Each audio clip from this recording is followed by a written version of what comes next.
birth. I was born in Shanghai, China. My parents were political prisoners. They were arrested by a Soviet government. They both were British citizens. It would be best for me to describe the kind of person that I was back in those days. And you probably would have described me as a hedonistic, materialistic nightclub owner. I was born and raised in a suburb of Massachusetts in a middle-class environment. My dad had gone into the Navy during World War II, and there's Ozzie and Harriet and Father Knows Best were two of the popular shows on TV, which bore absolutely no resemblance to the reality that we were all experiencing. I was born in a cargo of railroad which was merchandising or taking merchandise from China to Soviet Union and from Soviet Union to China. My parents worked on Trans-Siberian Railroad, and there was a little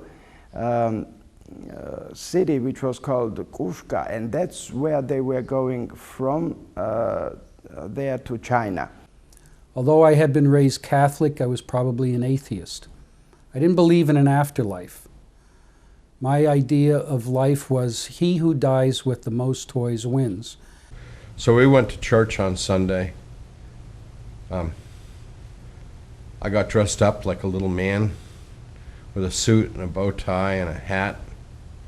My sisters all had white gloves and pretty hats and matching outfits that my mother made for her, and there was this whole parade of going to church and being all dressed up, and we all sat there like the ideal American family.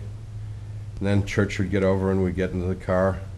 Then they'd be yelling and screaming and slapping and hitting and crying, and and church seemed like this ideal that was far removed from the reality. I was born, of course, in Gulag. That was Gulag's part of what they worked for, so I wasn't allowed to be. They put me in a wooden suitcase with the holes, and that's how they traveled back to their Gulag. But then a decree came in 1956 of Nikita Khrushchev, and they were allowed to go back to their respectful countries. But my parents were killed when I was 7 months old. I was adopted by their friends and taken to Georgia. They gave me incredible love and care, and I had everything I needed as a child, and I never knew I was adopted. I had two highly successful nightclubs, Club Marrakesh in the Hamptons in a fashionable summer resort area of eastern Long Island in New York, and Club Marrakesh in Palm Beach, Florida. I had a luxury home in the Hamptons and apartments in Palm Beach and New York City. I drove a Mercedes-Benz convertible. Otherwise, I traveled by private jet, seaplane, helicopter, and limousine. It was beginning to be real disillusioned with the church because of the difference between the ideals of the church and what I soon came to identify as the hypocrisy of the church and the reality of what people really lived and did. And so I, along with tens of millions of people my age, became disillusioned with America, the government, society, church, and everything else, and went our own ways. My parents had a lot of books. I had 5,000 books at home, so I read a lot.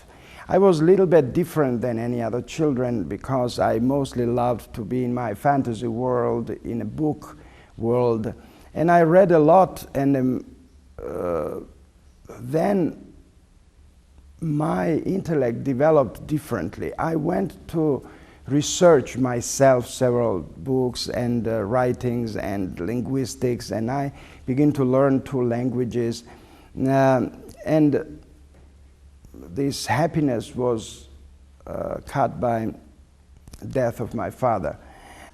I dined in the finest restaurants with celebrities and sports personalities.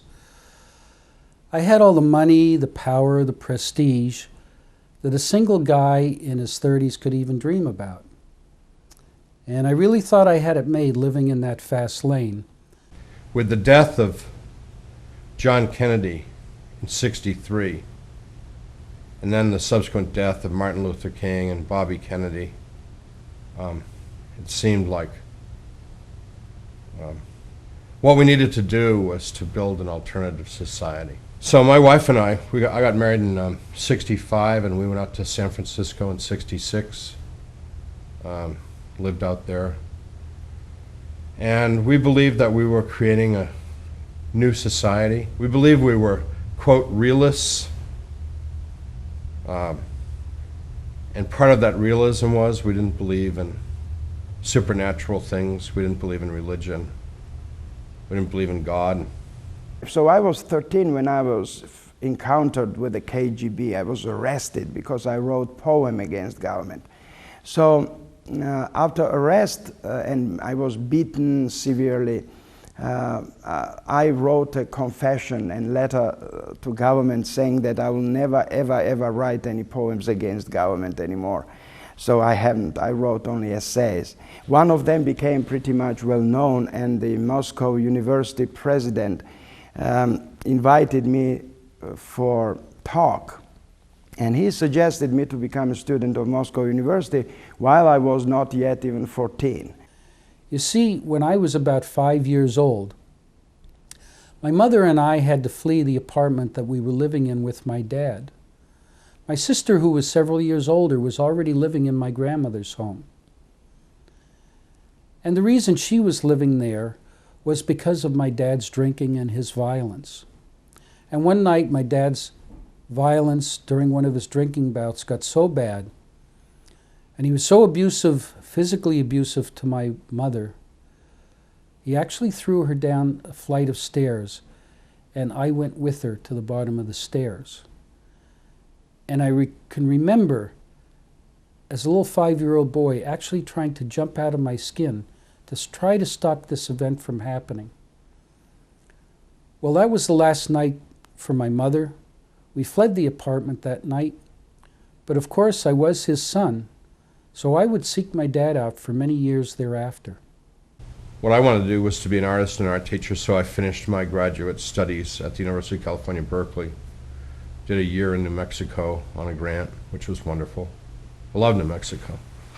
And then got an offer to be part of starting an art program at a university in Kentucky, at a school that had just started, and that seemed like a real sort of pioneering thing, because I imagined Kentucky was like log cabins and horse farms and things like that.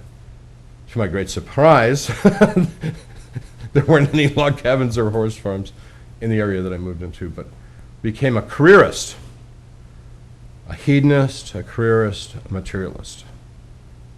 So I had 7 months to go and study and have tutoring and have examinations in every subject of high school. And in 7 months I graduated, and I became the youngest student of Moscow University. I began to study philosophy, but it was pretty much boring, and I asked to move to medical school. I became a student of medical school when I was 14, and I graduated when I was 19. I got my first PhD when I was 22.